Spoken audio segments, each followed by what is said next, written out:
大家好，我係貓哥啦。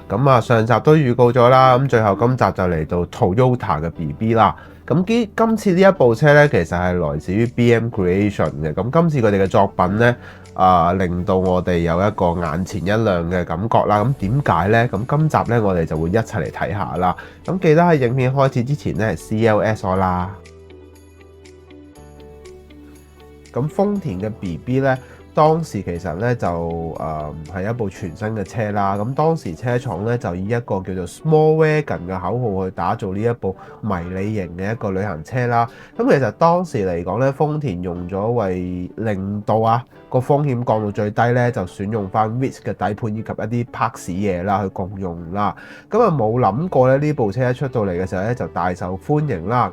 其方方正正嘅造型，再加上一個復古嘅內籠啦，以及各樣嘅嘢啦，最緊要係咩啊？唔計封咗嘅一個設計啦，令到大家即係一出到嚟都比較突兀咗嘅。但係咧，亦都無阻佢喺市場上面嘅地位啦。一出嘅時候咧，非常之受歡迎啦，令到一眾嘅女士啦以及年輕一族咧去買嘅。其後更加一啲唔同嘅車廠啦，去改造唔同嘅風格，令到呢架 BB 咧係充滿玩味以及潮流嘅味道啦。講翻呢部車先啦，整體嘅生產週期咧係由2005年，即係2000年去到2005年嘅。中間其實出過多個版本啦，包括有 Open Deck 版啦，以及其後咧第2以及第3代嘅版本啦。好啦，我哋睇下成架車嘅整體結構啦。好啦，大家見到呢一部車嘅整體結構啦。其實一嚟咧，佢已經完成咗個改裝試樣俾大家睇，等大家知道咧，其實有另外一種玩味嘅風格啦。亦都希望大家可以嘗試下玩下呢部車，真係幾得意嘅。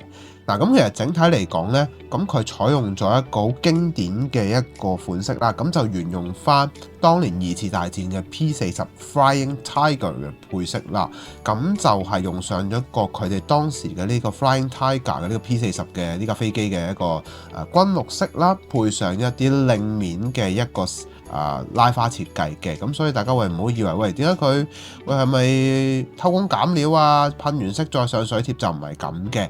因為咧佢整體嘅效果嚟講咧，佢為咗咁樣去配搭咧，而突顯咗嗰啲花紋咧，遠睇已經非常之醒目啦。仲有一個好特別嘅呢個招牌嘅鯊魚腮啦，我自己就非常之中意啦。其實咧過往嚟講咧 ，BM 俾人一種感覺咧，都係比較係可以一嚟啦，喺更換嘅唔同嘅零件啦。但係咧喺嗰個縫合度嚟講咧，就相對地比較弱少少。嚟到今年咧，呢一部車咧，真係令我可以講話係一個脫變嘅一個牌子啦。佢各樣嘢嘅配套以及咧做工咧，比起以前進步咗非常之多嘅。亦都有一啲罅隙嘅位置，亦都得以修正啦，令到呢架車整體嘅感覺咧，令到一種喜出望外嘅感覺嘅。好啦，我會由頭講到落尾嘅，我哋先從車頭嘅部分講起先。好啦，我哋先從車頭嘅部分講起先啦。其實咧，一嚟到咧，本身已經我已經更換咗佢嗰套包圍啦。其實今次喺包圍嘅縫合度嚟講，大家會見到啲罅隙咧已經非常之工整啦，非常之靚噶啦。因為咧本身嚟講，以前咧我哋成日都覺得話，佢哋啲產品可能有陣時候啲罅隙位置做得唔靚啊。大家已經實物見到啦，係接近冇咁滯，即係做出嚟嘅效果係好實正嘅，即係唔會覺得有一種好鬆散嘅感覺啊，已經係去翻一種我覺得終於係我想要嘅嘢啦。咁值得留意嘅部分當然係咩呢？當然就係車頭燈嘅鬼面罩部分啦。呢一個部分呢，其實佢做出嚟呢都通透度十足嘅。其後如果我希望佢呢，日後佢裏邊呢可以再做多少少嘅點綴呢，整體嘅效果就會更加之靚啦。我估佢希望之後咧會出一啲唔同嘅組件咧，呢啲地方可能都會改嘅。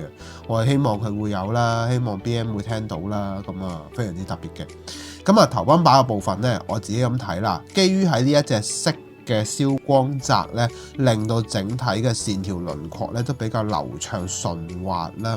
兩邊嘅呢啲我哋叫做疏氣窿嘅位置啦，頭泵把嘅一個立體嘅刻畫上面咧，亦都適中啦。以及呢一個頭泵把咧，令到整體嘅車身咧長咗好多嘅。另外亦都講啦，我自己覺得比較值得佢讚嘅就係咩呢？呢個頭泵把嘅呢一條線啦，一路伸延至車尾呢，冇話出現任何嘅分層嘅情況出現啦，咁亦都值得一讚嘅。咁啊，非常之靚仔嘅。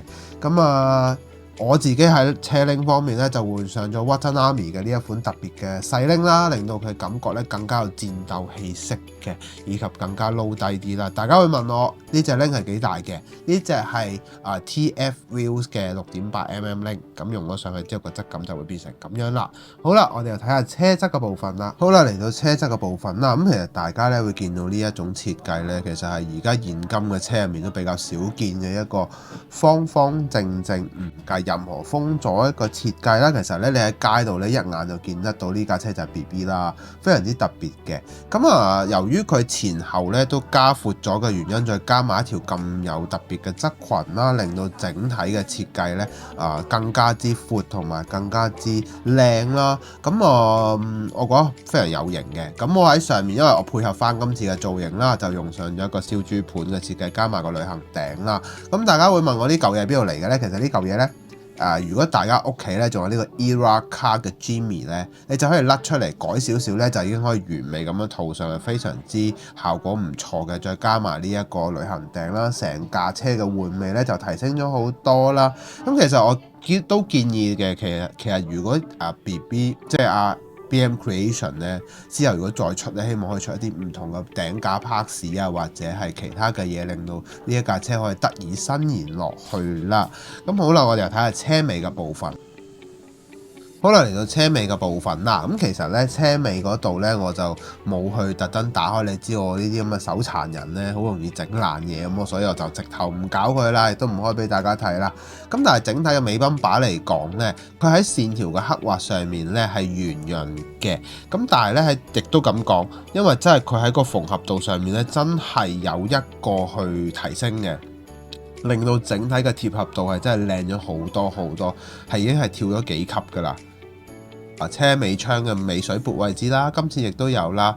最後尾燈嘅部分亦都有細節刻畫嘅。咁但係咧，你話如果日後咧佢喺呢啲位置上面嘅顏色咧，再做多少少唔同嘅特別咧花款咧，成個感覺就會特別啲啦。咁我改裝嘅部分咧就係呢一個換咗金屬後嘴啦，大家睇下個感覺咧就會有啲比較再型格少少嘅 style 啦。咁好啦，我就開俾大家睇下個內籠嘅部分。好啦，咁咧嚟到內籠嘅部分咧，咁我都真係玩到佢盡啦。咁啊用上咗一隻松綠色嘅效果去表達嘅，大家會見到嘅。咁我後面咧亦都裝滿晒貨物啦。咁我幻想呢一部車其實係一部好實用嘅車啦，車主亦都係一架可能改裝店嘅老細啦。咁啊運送啲送貨，有埋隻篋啦，咁啊有埋安全帶，做晒成個感覺啦，俾大家睇到啦。咁嗱，講少少啦，最後咧喺呢個內籠上面嘅嘢啦。咁其實咧，大家會見到其實內籠嘅部分結構上面咧，我點解可以做到咁貼服呢？原因好簡單嘅啫，因為其實咧原裝呢一個泵把位置其實佢有啲筍口咧，佢入面有啲膠水漬㗎，有個好圓形嘅孔咧，你可以用筆刀咧刮走佢之後咧，就已經可以做到好貼服。可能嗰度係一啲好少，但係整體嚟講，你只要輕輕做到咧，就已經成個感覺係唔同晒啊！即係佢嗰個縫合度咧，呢啲位置直頭係可以做到好似唔會話一邊有好大罅，一邊冇罅咁樣效果咯，唔會話出現左右唔對稱嘅情況出現咯。係啦，咁好啦，我哋合翻埋架車啦，講下今集嘅可購買指數啦。好啦，嚟到今集嘅可購買指數啦，我會俾佢8.8分嘅。咁點解俾咁高分呢？咁其實 BM 呢一間公司咧，隨住日月嘅洗禮咧，而且佢哋嘅產品咧一路咁改進啦，以及最後亦都做一啲脫變嘅動作啦，令到大家喺更換零件上面嘅一啲細節，佢哋亦都不停去努力去學習同埋改良啦，令到一啲接合位置咧已經達到大家即係都非常之工整啦，大家會見到啦。咁亦都喺之後嘅細節咧，亦都希望佢哋可以越做越好啦，突出更加多唔同嘅佢哋嘅變化啦。咁好啦，大致係咁啦，我哋去做總結。好啦，咁大家咧已經睇晒成部車啦，嗱，咁終於咧就完晒大部分嘅限定車款啦。咁但係當然你都話，仲有架 Inno 喎，係咪有架 GTR？牌，咁睇下我有冇機會開啦。因為其實事關咧，大家都真係好想睇下新款嘅車嘅一啲資訊啦。咁啊，好，亦都預告下先。我做咗好詳細嘅資料搜集，就係關於架麥拿倫嘅 F1 GTR 啦。咁啊，大家亦都呼聲非常之高嘅一款車啦。咁啊，今集即係下一集啦，我就會開俾大家，同大家一齊做開箱啦。咁如果你覺得呢條影片好嘅話咧，希望可以俾個 like 我啦。最緊要就係俾留言話俾我知你嘅諗法。咁最後啦，希望你可以訂閱我嘅 channel 啦。咁啊，係咯，大家見到我把聲啦，終於似翻個人樣啦，係啊，咁啊大致就係咁啦。咁好啦，我哋下集見，拜拜。